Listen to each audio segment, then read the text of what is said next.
പ്രതിപക്ഷ ഉപനേതാവ് സ്ഥാനത്തിൽ ദേശീയ തലത്തിൽ ചർച്ചയില്ല. ചർച്ച വേണമെന്ന CPIയുടെ ആവശ്യം തള്ളി. കേരളത്തിൽ ചർച്ച ചെയ്ത് പരിഹരിക്കണമെന്നാണ് CPIM ദേശീയ നേതൃത്വത്തിന്റെ നിലപാട്. അർജുൻ രാജു ചേരുന്നു.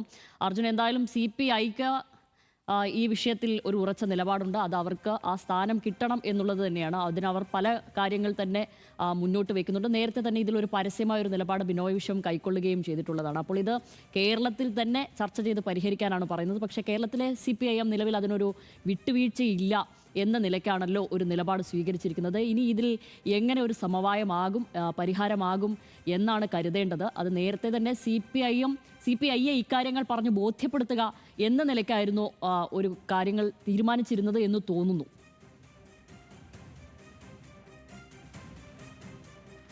ശ്യാമിലി, തെരഞ്ഞെടുപ്പ് കഴിഞ്ഞു, LDF കനത്ത പരാജയം ഏറ്റുവാങ്ങി. അതിനുശേഷം പ്രതിപക്ഷ നേതാവിനെ തീരുമാനിച്ചു, നിയമസഭ തുടങ്ങി. ഇങ്ങനെ ഏതാണ്ട് കുറേ കാലം ഈ വിഷയം കടന്നു പോവുകയാണ്. പക്ഷേ പ്രതിപക്ഷ ഉപനേതാവ് സ്ഥാനം ആര് ഏറ്റുവാങ്ങും എന്നുള്ള കാര്യത്തിൽ ഇപ്പോഴും ഒരു തീരുമാനത്തിലേക്ക് എത്താൻ LDFന് കഴിഞ്ഞിട്ടില്ല. CPI ഇക്കാര്യത്തിൽ അവകാശവാദം ഉന്നയിച്ചത് തന്നെയാണ് ഒരു പ്രതിസന്ധിയായി ഇപ്പോഴും നിലനിൽക്കുന്നത്. ഈ നേതൃസ്ഥാനം ഏറ്റെടുക്കണം, അത് വാങ്ങണം എന്നുള്ള കാര്യത്തിൽ CPI ഇപ്പോഴും രണ്ടാമതൊരു ആലോചനയിലേക്ക് പോയില്ല. കടുംപിടുത്തം ഇപ്പോഴും തുടരുകയാണ്. എല്ലാ തരത്തിലുള്ള സാധ്യതകളും CPI ഇക്കാര്യം നേടാൻ വേണ്ടി തേടിയിരുന്നു. അത് ആദ്യം ഉഭയകക്ഷി ചർച്ച, അതിനുശേഷം നേതൃതലത്തിലെ ഇടപെടലുകൾ. ഇപ്പോൾ ഏറ്റവും ഒടുവിൽ ദേശീയ നേതൃത്വം ഇക്കാര്യത്തിൽ ഇടപെടണമെന്നൊരു ആവശ്യം CPIയുടെ സംസ്ഥാന നേതൃത്വം മുന്നോട്ട് വെച്ചു. അതിൻ്റെ അടിസ്ഥാനത്തിൽ CPI ദേശീയ നേതാക്കൾ ഇക്കാര്യം ആലോചിക്കുകയും ചെയ്തു. പക്ഷേ ഏതെങ്കിലും തരത്തിലുള്ള ഒരു ദേശീയ തലത്തിലെ ഇടപെടലിന് തയ്യാറല്ല എന്ന നിലപാടിലാണ് CPIM ഉള്ളത്. CPIMന്റെ ദേശീയ നേതൃത്വം തന്നെ അക്കാര്യം വ്യക്തമാക്കിയിട്ടുണ്ട്. സംസ്ഥാന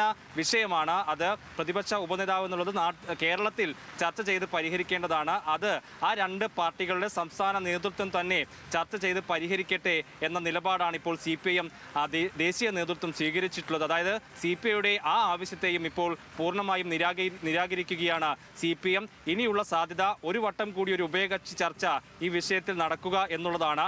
അവിടെയും രണ്ടുപേരും കടുംപിടുത്തം തുടരാനുള്ള സാധ്യത തന്നെയാണ് നിലനിൽക്കുന്നത്. അങ്ങനെയാണെങ്കിൽ പിന്നീട് അത് മുന്നണി യോഗത്തിലായിരിക്കും വരിക. മുന്നണി യോഗത്തിൽ വരികയാണെങ്കിലും CPIM ഏതെങ്കിലും തരത്തിൽ വിട്ടുവീഴ്ചയ്ക്ക് തയ്യാറാകാനുള്ള സാധ്യതയില്ല. കിട്ടാതിരുന്നാൽ, പ്രതിപക്ഷ ഉപനേതാവ് സ്ഥാനം കിട്ടാതിരുന്നാൽ മറ്റ് ചില കടുത്ത നിലപാടുകളിലേക്ക് പോകാനുള്ള ഒരുക്കത്തിലാണ് CPI. ഏതായാലും ഇക്കാര്യത്തിലൊരു അനുകൂല തീരുമാനം ഉണ്ടാകും എന്ന് CPIക്കും ഇപ്പോൾ അത്ര വലിയ ആത്മവിശ്വാസമില്ല.